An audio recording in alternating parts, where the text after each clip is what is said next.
Welcome to the Omnia Sol Art Show, the glitch art video podcast hosted by Omnia Sol. Episode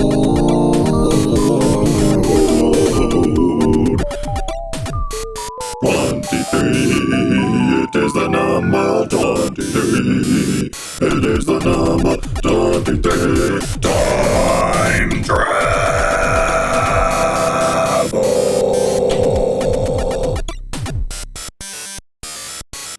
Hello, and welcome to another episode of TOSAS. I, of course, am your host, Omnia Sol, on the Omnia Sol Art Show, also known as TOSAS.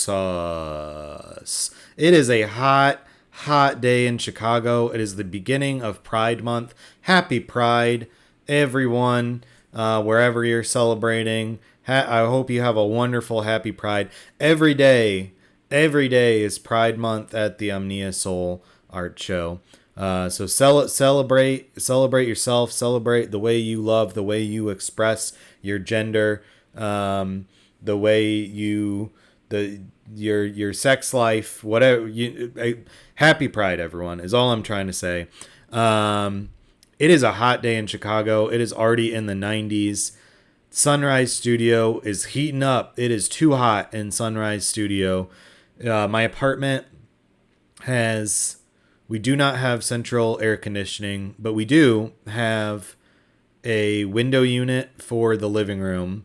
And I got a window unit for my bedroom because I could not fucking take it. In 2019, I could not take it. It was too hot. I got a window unit. We can't run them at the same time because it'll blow the fuse. And my Sunrise Studio is small enough that maybe if I got a small window unit in here, I could cool it. I could turn off the other window unit, cool it down really here, and be able to record. Because right now it is very, very hot, and I am going to, for the sake of the show, I'm going to struggle through this because I don't want to have a fan going. I don't want to keep my door open and let some of the living room AC in because I don't want all that extra noise on the microphone. I want to provide the best show possible, and for me, that means being a little hot. So maybe I should go get some ice, strap some ice packs to my body. Maybe do, definitely maybe the drink of the day. Maybe what am I drinking tonight will be ice water because it is hot in Chicago, Illinois. But I hope we've got a great show for you tonight. If I had a time machine, I would go back in time and I would tell my landlord, hey landlord, put some fucking central AC in this apartment because it is too hot to function with window units. Not that he cares because he doesn't fix anything anyways. Welcome to Chicago, Illinois. Welcome to capitalism, folks. Landlords don't fix anything. Doesn't matter that you pay rent. Doesn't matter that you ask them to fix stuff. They don't fix stuff. But that's beside this point. If I had a time machine, I would go back in time. Because tonight, our theme of the episode is time travel. Time travel. And we are glitching a variety of time travel popcorn classics, such as the phenomenal Back to the Future, the astronomical Back to the Future 2, as well as the third one.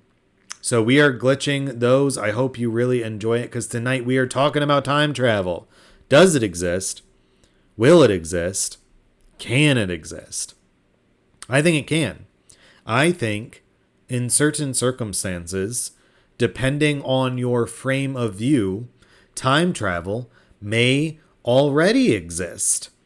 And I also believe that, scientifically speaking, perhaps the time travel of the movies, maybe not exactly like Back to the Future, we're just a few decades away. Do I have basis for this?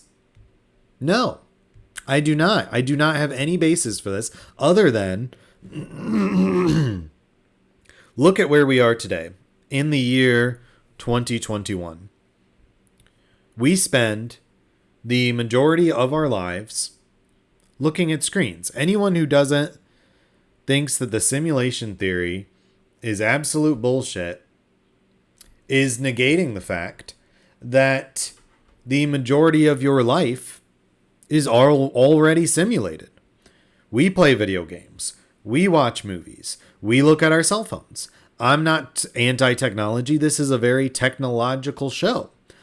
I'm just trying to demonstrate that if the majority of our lives are simulated by these screens, the majority of our life are talking to people all across the globe on social media, it can be a beautiful thing. It can be a beautiful thing. What I'm trying to demonstrate with this, I know I went off on a little bit of a tangent. What I'm trying to demonstrate this, the technology in Star Trek of the communicator, we take for granted every day as our cell phones. We already use as our cell phones every day. So who is to say that science is not already catching up with science fiction, and time travel is right around the corner? Now, I want to give some examples of some things that I consider time travel in all our everyday life that we take advantage of, that we not take advantage of, that we take for granted, some examples of time travel. One example of time travel that we use very often on this show is older technology, such as the video home system, also known as VHS. Anyone who starts out collecting VHS, I believe, has experienced time travel in the sense of you buy an old VHS you haven't watched in years, or maybe you've never watched.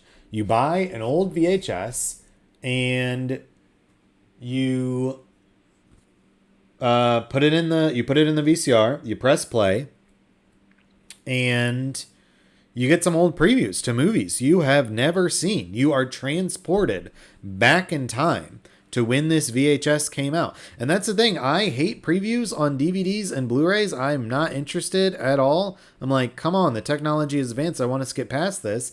I remember hating like commercials and previews as a kid, but now when I put in the VHS, it transports me back in time.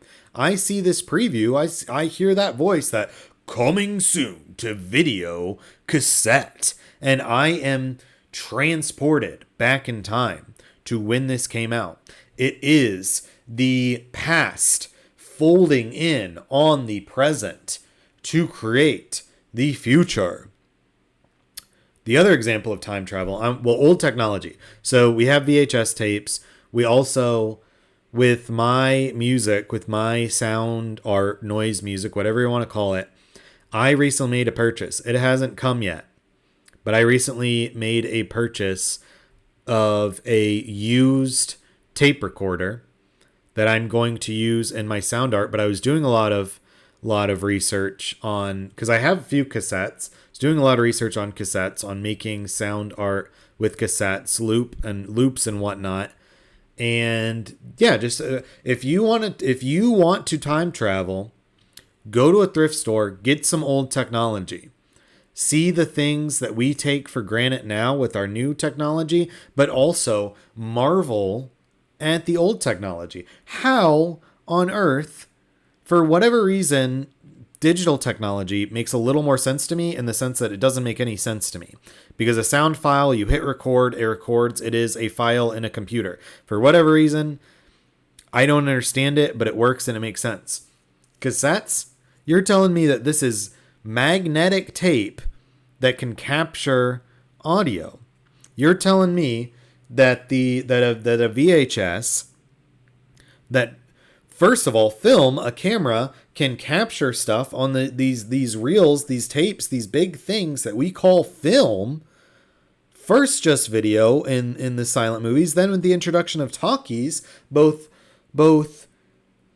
picture and sound captured on film. And you're telling me that they made a version of this that you could watch in your home, a tiny film and on a little plastic brick on magnetic tape?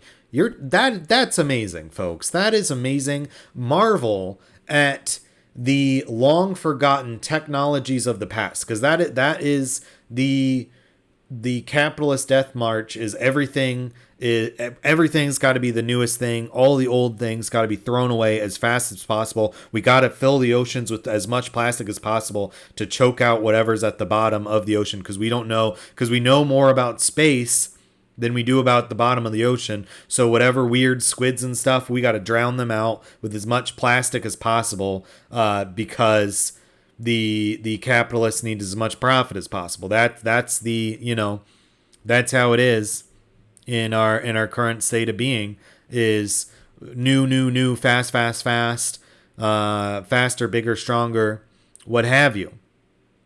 But if you want to time travel, go to a thrift store. Go to a thrift store, get some old technology, old clothes, vintage. There's a huge vintage clothes revival. If you look at Depop, things that people donated to the thrift store, somebody passed away, all their clothes went to the thrift store. Someone is like, we're going to donate these clothes so that someone who can't afford clothes can buy clothes. And then some Depopper goes and buys it for cheap and then marks it up, sells it. That's not the tangent I'm trying to get on. The tangent I'm trying to get on is that the past is all around us.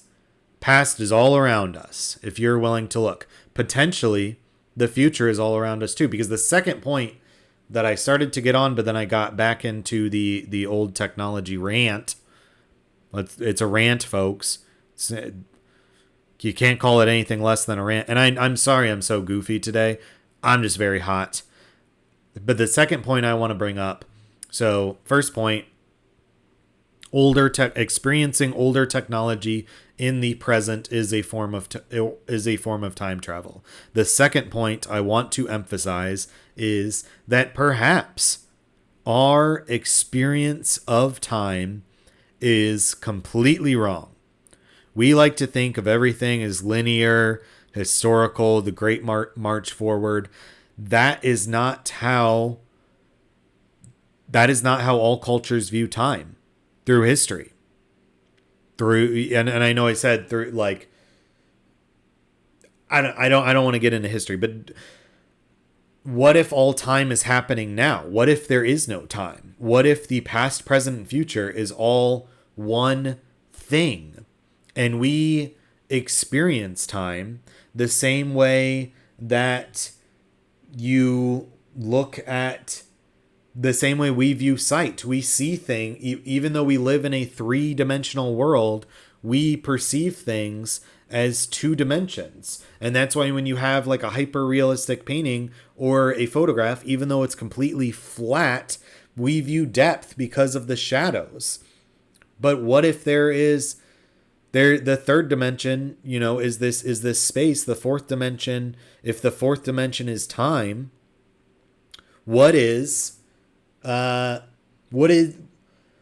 beyond that, folks? What's beyond that? I'm not trying to be some like stoned out Joe Rogan show where but at the same time, it's something to think about, folks. What if all time is happening now? If all time is happening now, then time travel is most definitely possible. Most definitely possible. And I say that because if all time is happening now, then there has to be a way.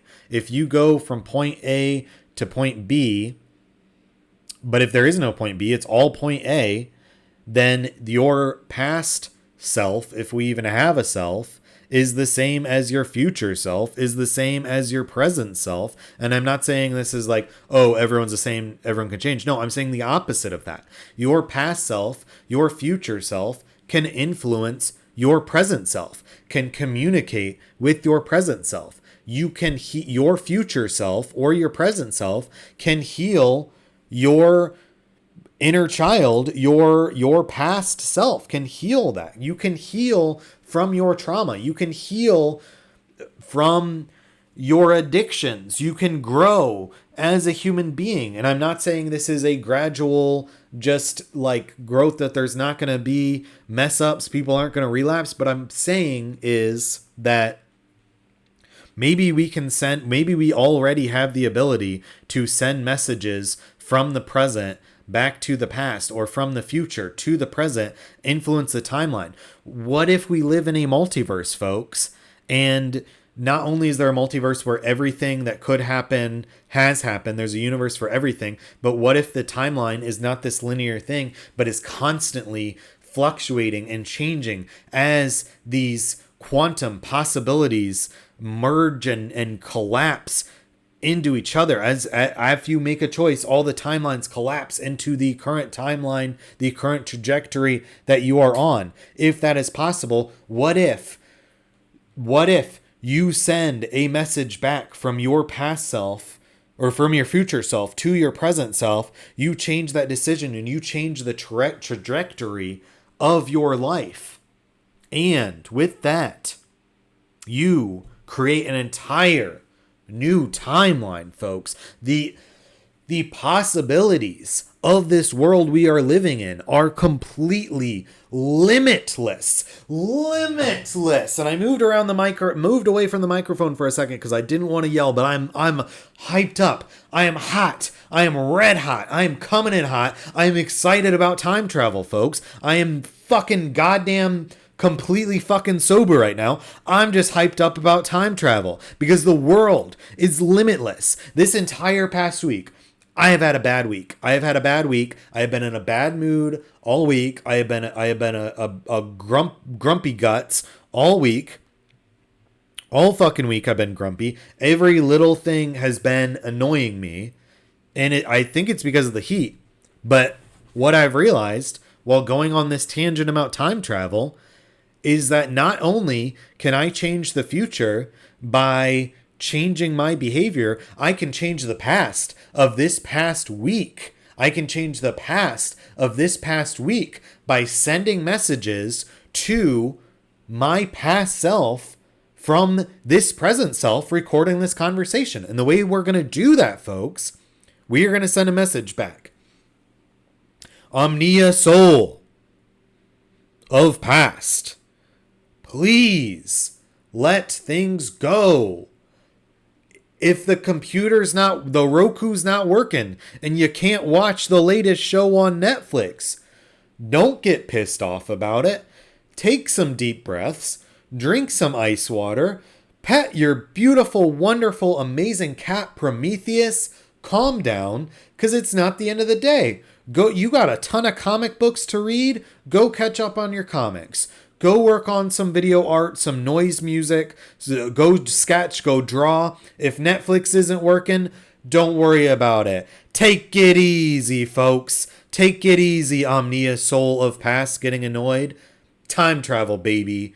That's the theme of the episode. We are going to go ahead and move on to our next segment of the show, which, of course, is your favorite segment because it is the time where we get to share a beverage together. It is time for What am I drinking tonight? So for tonight, ninth segment of What Am I Drinking Tonight?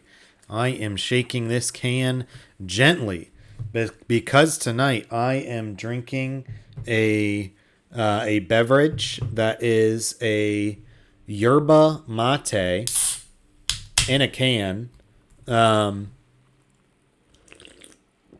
Oh, that's refreshing. So I have never had yerba mate in the traditional way of drinking it, which is like hot and it's in like a little I think it's like a clay cup thing with like a straw. I've never done it the traditional way. I would love to. I would love to try yerba mate the traditional way. But this is the type that comes in a can that looks like an energy drink that in a way, the amount of caffeine, it's a lot. It almost basically is an energy drink, but it doesn't have all like it's not as sugary and doesn't make me crash the way an energy drink would. But this is the lemon flavor. My favorite that I've had is the peppermint flavor, because I love peppermint. I love anything peppermint. But the store was out of peppermint, so I got lemon. But the lemon flavor is pretty good. The peppermint seems to work better with the, I don't know if it's tannins or what it is, but there is this like bitter, I don't know if savory is the right word, but there's this flavor to, I think it is tannins, like in wine or coffee, in the yerba mate that gives it this chocolatey, almost like tobacco taste that I love. I got a really fucked up palate, but I seem to really like it. Speaking of fucked up palates, I was having tea time the other day, and I don't think I've told this story. I know I've told this story to other folks, but I don't think I've ever told it on TOSAS.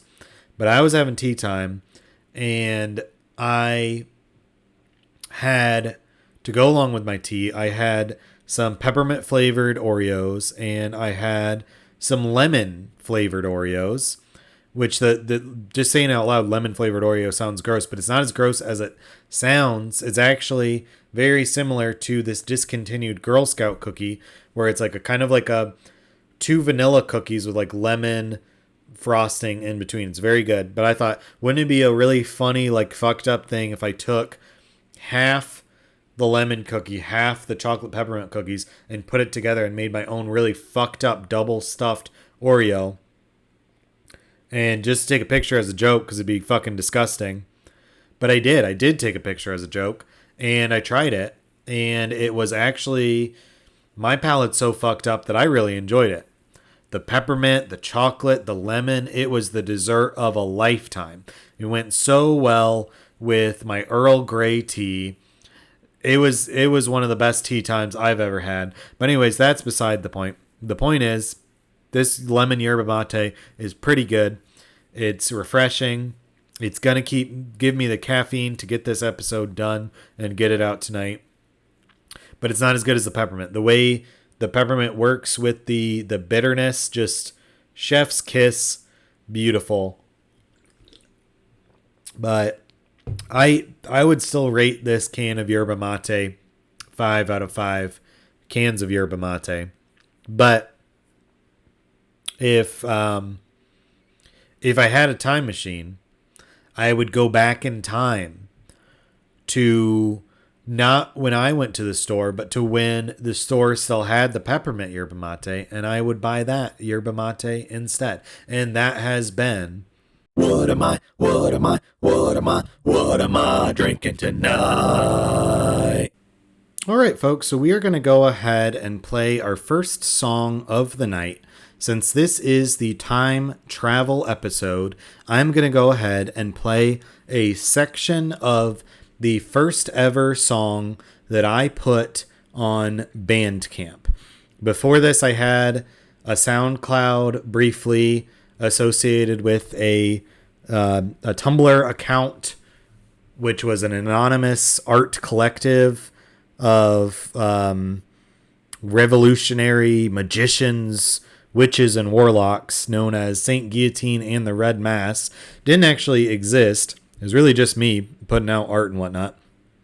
But anyways, I released this album under the moniker Saint Guillotine and the Red Mass, and the album is called Gina. It's a harsh noise album that I used a similar technique on a song coming up on the new album, which you heard last week, where I took an image file, brought it into Audacity to put different effects, converted an image file to a sound file, put different effects on it, export it as an image file to make the glitch art, which is how I made the cover for Gina.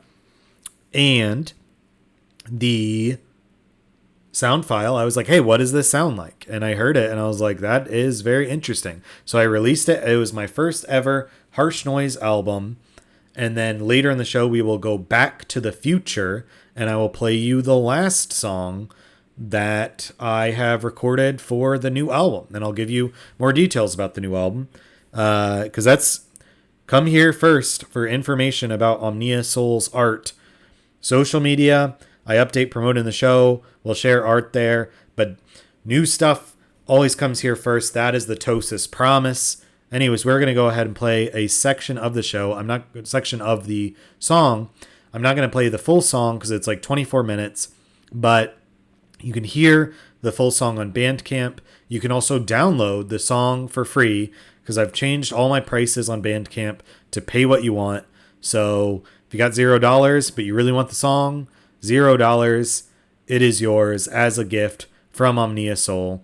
But anyways, here is Gina, and we'll be back with you after the part of the song.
All right, so that was Gina, the first song that I ever, or part of the first song that I ever put on Bandcamp. And that it's the Gina is spelled Njena. The reason I spelled it that way is because I named it after my favorite rapper at the time, probably still my favorite rapper, but she seems to have retired. But Gina Red Fox released a number of singles 7 years ago, a little over 7 years ago, on SoundCloud, various places, and I loved them. Loved them. This is, if the stars align and Gina Red Fox somehow ends up watching this episode of the Omnia Sol Art Show, please come out of retirement. Please start making more music again, because your song Dominoes is probably my favorite song of all time. And, with time travel, you never retired. You never stopped making music, because all time is happening now. So I should just time travel and listen to your old music. But I would love if you started making new music again. If you watch this, huge fan. Please start making music again. And please email me, and we can get your music on the show. Obviously, if you started making music again, people would notice, since you were like a really good rapper. But regardless, we are going to go ahead and move to our next segment of the show. This is the part of the show where I read your fortune. It is time for Card of the show. So on today's card of the show, we are going to ask that our future selves communicate with our current present self, and to let us know what we need to know about to make the best possible future. What warnings does our future self have for our past self? So we are going to use the tarot as a means of time travel. So we're going to go ahead and do the first shuffle.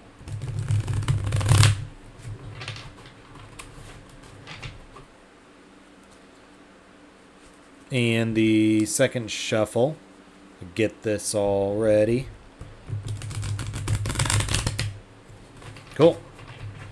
And without further ado, it is time for the third shuffle.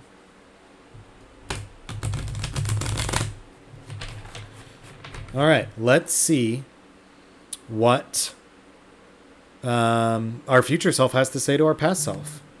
And we got the Wheel of Fortune. The Wheel of Fortune for card of the show. Let me double check my notes, make sure, see if we've gotten this before. I always like to check. The main reason I like to check if we've gotten this card before is, one, so that I know that I'm shuffling enough. Two, if despite shuffling enough, if cards keep coming up in card of the show, I mean, eventually with enough episodes, probability-wise, we will get all 78 cards of the tarot. But if cards keep popping up, I like to know, because that's something to look out for in my own life since I'm doing the reading. But we got the Wheel of Fortune. We have not gotten the Wheel of Fortune before. I love this card. There's a lot going on in this card. There's obviously the wheel.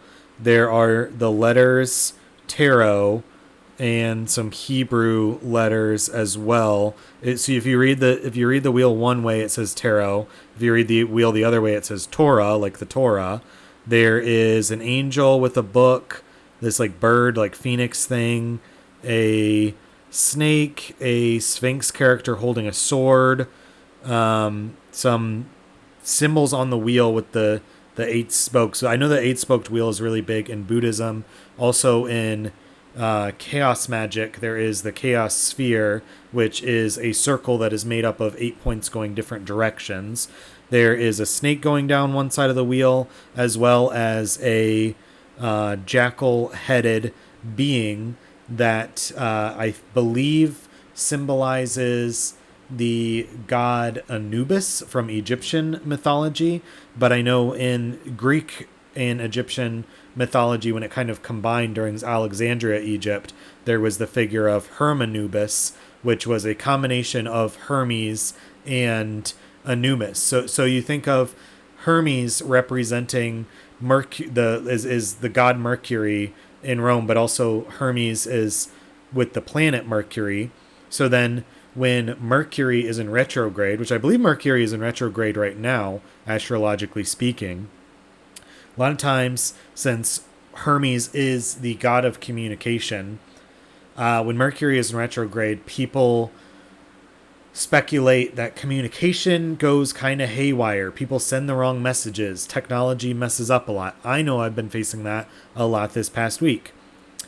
But another way to think about retrogrades is to think about the underworld. So it's Hermes in the underworld. Anubis is not necessarily a god of death, but this god of the underworld who judges you at the end of your life. To in Egyptian mythology, weighs your heart against a feather on the scales, and if your heart is the weight of the feather, that means that you lived, your best life, a good life.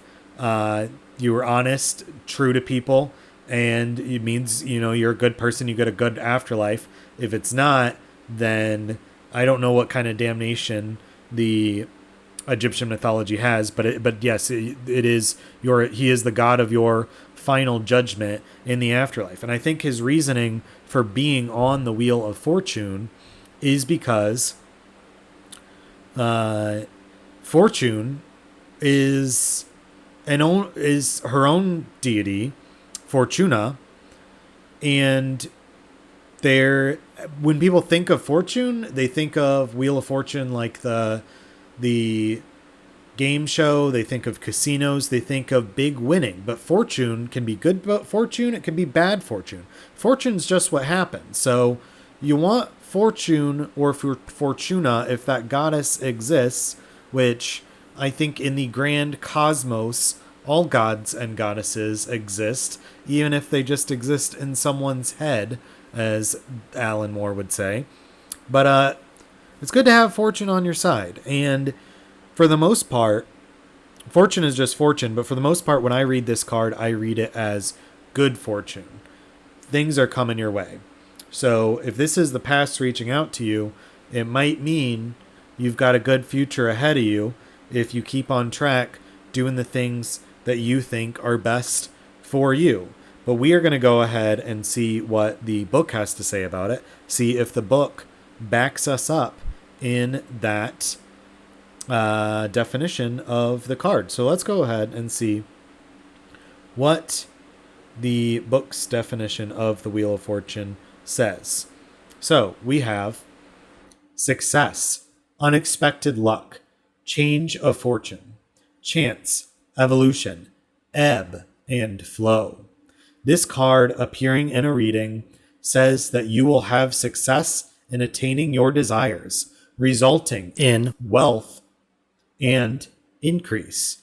You are rewarded for intelligent thinking, supported by the natural cycles of life, the changing of the year, which results in you reaching a turning point in your life. Your evolution and involution is at hand. Your destiny awaits you. This can also literally mean luck in games of chance, but regardless, as Bob Dylan said, the times, they are a-changing. So there you go. The best way I'd say to apply this to your life is to listen to your future self and do what you got to do to get that bread, make some money, make some career moves, or wealth can be looked at in a ton of different ways. Either way, get fortune on your side is, I think, what your future self is telling your past self. But what I wanted to say is that wealth doesn't necessarily just mean money, job, employment, but it's also about relationships. It's also about cultivating the best life. And one exercise I think we can all do is, if you could retire today, you won the lottery, the revolution happened and everyone is taken care of, you had enough money or enough to sustain yourself for the rest of your existence on Earth, what would you do? And I'm not talking about travel. I'm not talking about vacation. I'm talking about every day when you start your day, whether that be with a cup of tea or a cup of coffee, what is on the schedule for you if you have no work obligations, no money obligations, nothing? What would you do? And I exclude vacation because you retire. Most people go on no one goes on vacation for their entire retirement. You're gonna get fucking bored, especially since most people retire old. A lot of people get too old to, like, you just can't travel. Like, traveling gets harder and harder. You're not going to travel forever. So take that out of the equation. What would you do with your life? Would you paint? Would you draw? I said no vacation, but you can still go to the beach. Maybe you retire close to a beach. You go to the beach every day, just hang out on the beach. Be a beach bum. Enjoy the beach. Go surfing. What would you do if you were to retire today? And once you figure that out, that's what you should pursue in your everyday life. Because you might win the lottery. The revolution might happen. The possibilities to this existence are endless. So what does your fortune look like? Pursue that. That is your God of the show. All right, so in the last segment, I had my studio door open to let some of the cooler air in, and unfortunately, you could hear the fan in the background from the AC, and I have a couple fans directing the air from the AC. Regardless, if you hear background noise in the last segment of the show, I apologize for that because it picked up, but I thought my audio was so good, that the content of my audio was so good that you could forgive a little bit of fan noise in the background. But we're going to go ahead and move to our next and final song of the night. This is the last song on my new album, which I'm announcing here. The name of the new album is either going to be Sid, S-Y-D, or Sydney. So Sid or Sydney. I haven't decided which one. I was leaning towards Sydney, but then the other day I was leaning more towards Sid. So we will see when the album comes out. I believe the album should come out next week. I think I'm going to do a whole episode about the album, maybe turn it into a type of listening party. But anyways, the last song, so time travel wise, we did the first song that I ever put on Bandcamp. This next song is the last song on my album, which will be on Bandcamp next week. The song is called Lullaby, and I really hope you enjoy it. It's got elements of a lot of different music that I've made in the past. It's got elements of noise.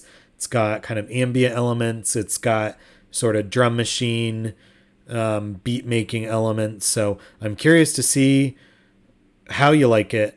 But anyways, here is Lullaby off the album To Be Determined, Sid or Sydney by Omnia Sol, and we will be back with you after the song.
right. So that was the last song, Lullaby, off the album Sid by Omnia Sol, or potentially off the album Sydney by Omnia Sol. We will figure that out next week when the album is released. Hope you enjoy it. We are going to go ahead and move to the section of the show where I read from a book. It's time for words, words, word. It's time for words, words, words. It's time for words, words, words. Words, words, words.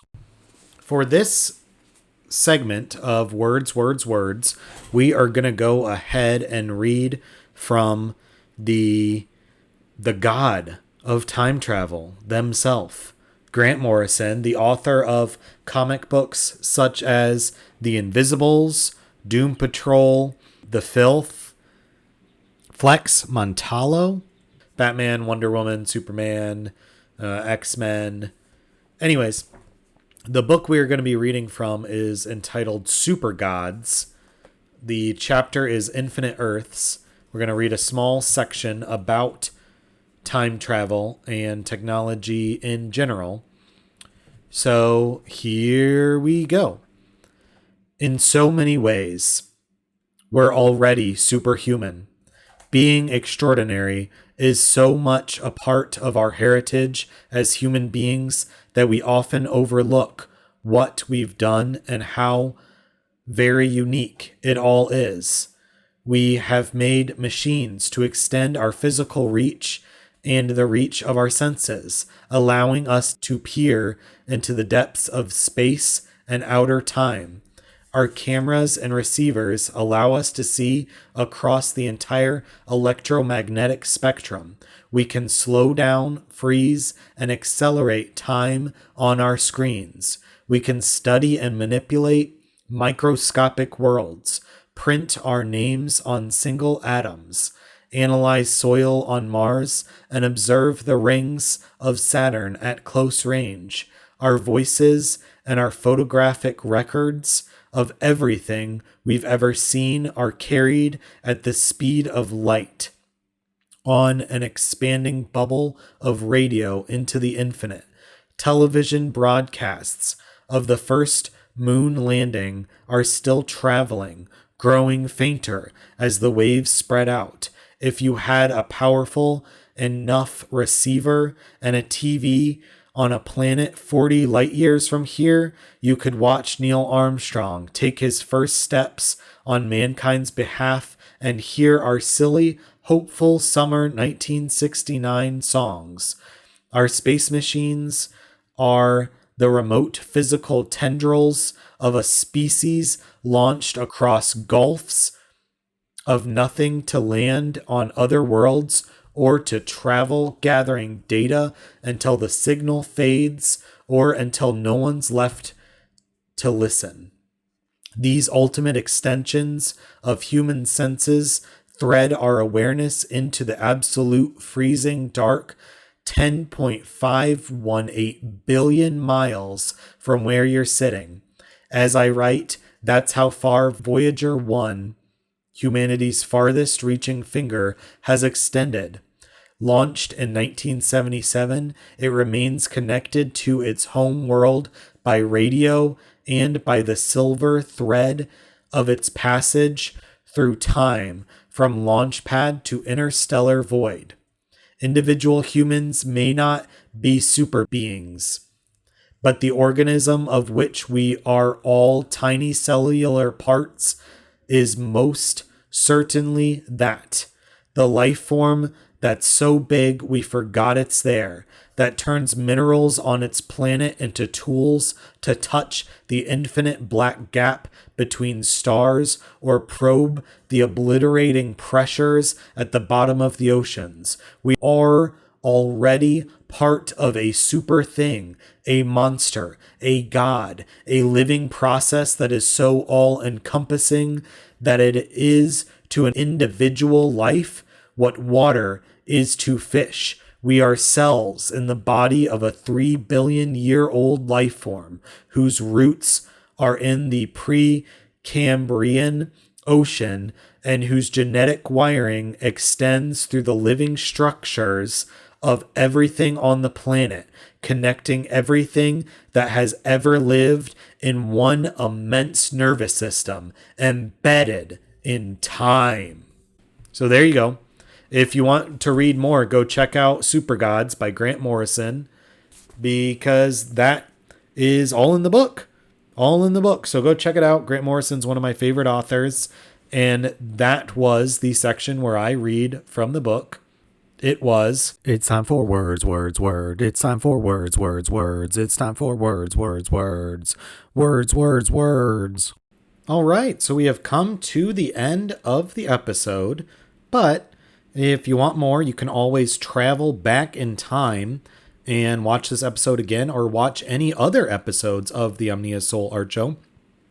Since we made it to 23 episodes, we have quite a few to choose from. You can also travel forward in time next week to when we will have a new episode. And thank you so much for supporting the show. If you want to support the show a little more, if you like the show, please like and subscribe to my YouTube channel. We also have, you can support the show financially at patreon.com/Omnia Sol Art. Shout out to all the patrons for supporting the show financially and keeping the show going. Also, it would probably help me out a bunch to spread the show if you like it, to tell a friend, tell a family member, or go on Apple Podcasts, because I take all the audio from the video podcast and I put it on your favorite podcatcher.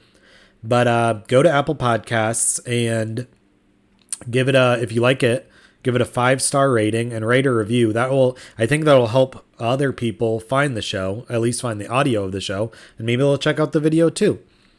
Anyways, thank you for traveling through time with me on the Omnia Sol Art Show, and we will be back to the future next week on the show.